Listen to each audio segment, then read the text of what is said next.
Bonjour, nous allons corriger ensemble l'exercice 2 de SP, d'un sujet de baccalauréat Centre étranger TES qui est tombé le 11 juin 2018. Ce sujet travaille sur un graphe probabiliste avec 3 sommets. Une société d'autoroute étudie l'évolution de l'état de ses automates de péage en l'absence de maintenance. On nous dit qu'un automate peut se trouver dans 3 états différents, soit l'état F, état fonctionnel, l'état S en sursis, l'état D s'il est défaillant. Il faut alors reproduire et compléter le graphe probabiliste. Donc on a ici un graphe avec 3 sommets, F, S et D. Concernant les automates fonctionnels, 90% le reste, c'est pour ça qu'ici on a la flèche, la boucle avec la probabilité 0,9. 10% deviennent en sursis, donc on a une flèche de F vers S avec 0,1. Concernant les automates en sursis, 80% le reste, ce qui explique la boucle avec 0,8. Et 20% deviennent défaillants, donc ce 0,2 de S vers D. Interprétez le nombre 1 qui apparaît sur ce graphe. Ce nombre 1 qui intervient ici apparaît sur le sommet D en boucle. Il indique que lorsqu'un automate est défaillant, il le reste. On nous donne ensuite la matrice de transition avec les sommets dans l'ordre F, S et D. Donc là, il faut être vigilant à l'ordre, parce qu'habituellement, par défaut, c'est un ordre alphabétique. Là, il faut bien mettre l'ordre qui nous est donné et pas un autre. Et on nous demande de préciser la signification du coefficient 2 dans cette matrice 0,2. Ce coefficient signifie que 20% des automates qui étaient dans l'état S en sursis, donc sur la ligne du S, vont passer dans l'état D défaillant.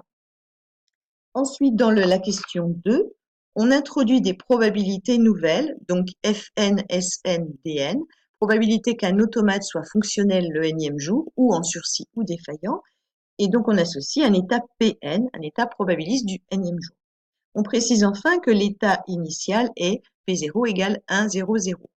On nous demande de calculer P1, donc pour calculer P1, on va calculer P1 égale P0 fois M, et donc trouver la valeur 0,9, 0,1, 0. Puis on nous demande en petit b de montrer que le troisième jour, on a un état probabiliste qui est de 0,729, 0,217, 0,054. Pour calculer ça, il va falloir trouver P3 et on va utiliser la relation P3 égale P0 fois M puissance n. Donc on effectue ce calcul et on trouve bien, on trouve 0,729, 0,217, 0,054 comme c'était spécifié. Question petit c, vérifier que ce graphe possède un unique état stable P égale 0, 0, 1. Et on nous demande bien sûr quelle est la signification après de ce résultat. Un état stable, ça veut dire que l'état ne bouge plus. Or, pour passer d'un état P à un état suivant, on va multiplier cet état P par la matrice M. Si l'état est stable, ça veut dire que même si on le multiplie par la matrice M, il ne va pas changer. Donc, d'après la définition de l'état stable, on a l'état stable dans la mesure où P égale P fois M.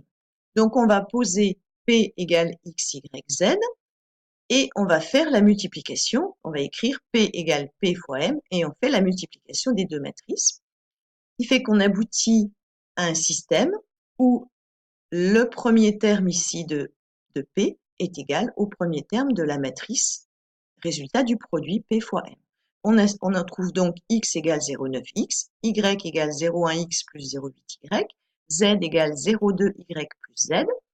On va résoudre ce système et ici, on voit qu'on obtient X égale 0, Y égale 0.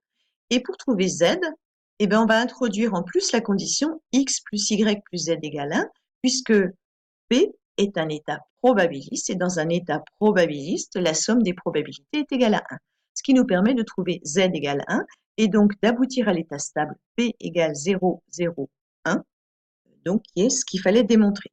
Que signifie cet état stable? Eh bien, cet état stable P, il indique qu'à long terme, tous les automates seront défaillants, parce que là, c'est la probabilité dn, et ils resteront dans cet état défaillant. Petit 3, on nous demandait de justifier qu'on a Sn plus 1 égale 0,1 Fn plus 0,8 Sn. Alors, quand on voit que dans une égalité, on a un terme avec un indice n plus 1 et que dans le membre de droite, on a des termes avec l'indice n, il faut penser à la relation Pn plus 1 égale Pn fois n. On effectue cette multiplication, donc on a Pn plus 1, c'est Fn plus 1, Sn plus 1, Dn plus 1, égale Pn fois la matrice m. On obtient une nouvelle matrice, et comme ce qu'on a fait précédemment, on a donc une correspondance, c'est-à-dire une égalité, Fn plus 1 égale 0,9 Fn, Sn plus 1 égale 0,1 Fn plus 0,8 Sn, et Dn plus 1 égale 0,2 Sn plus Dn. Ce qui nous permet d'arriver au système et de trouver donc cette égalité ici, qui était celle qu'on voulait démontrer. Donc, en petit b, on nous donne les deux autres égalités qu'on a trouvées dans notre système. On nous demande de compléter l'algorithme. Alors, cet algorithme, qu'est-ce qu'il fait? On va initialiser des variables, d, s, f. Donc, on s'aperçoit que ce d, ce f et ce f, ça correspond aux probabilités de l'état probabiliste P. Donc, au départ, on va vouloir initialiser P0 avec, effectivement, on avait P0 égale 1, 0, 0. 1, ça correspondait à F, 0 à S et 0 à D. C'est pour ça qu'ici, on rajoute ce 0 dans S. N égale 0, ben on est au jour 0. Après, on veut quoi? On veut afficher le nombre de jours au bout duquel 30% des automates ne fonctionnent plus.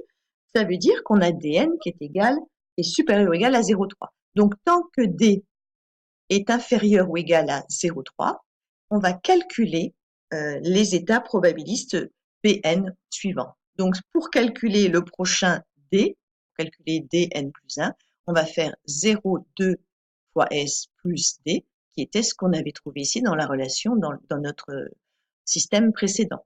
Dans S, on met 0,1 fois F plus 0,8 S, comme on avait ici dans notre système. Et enfin, dans F, on a 0,9 fois F. Et pour passer, bien sûr, pour calculer l'état probabiliste suivant, il va falloir incrémenter n de 1. Donc ici, je remplis cette instruction avec n plus 1 dans n. On a notre fin tant que, et à la fin, on va afficher le numéro du jour qui permet d'obtenir plus de 30% des automates défaillants. Petit c, au bout de combien de jours la proportion d'automates défaillants devient-elle supérieure à 30%? On a plusieurs méthodes pour y répondre. Soit on exécute cet algorithme, qui a priori est une des choses les plus faciles à faire là, soit on va calculer avec la calculatrice différents Pn jusqu'à trouver une valeur de Dn supérieure à 30%. Donc là, si on rentre cet algorithme-là dans la calculatrice et qu'on l'exécute, on va trouver n égale 8. Donc ça veut dire que la proportion d'automates défaillants devient supérieure à 30% au bout de 8 jours. Question petit d, dans le codage de la boucle tant que, l'ordre d'affectation des variables d, s et f est-il important?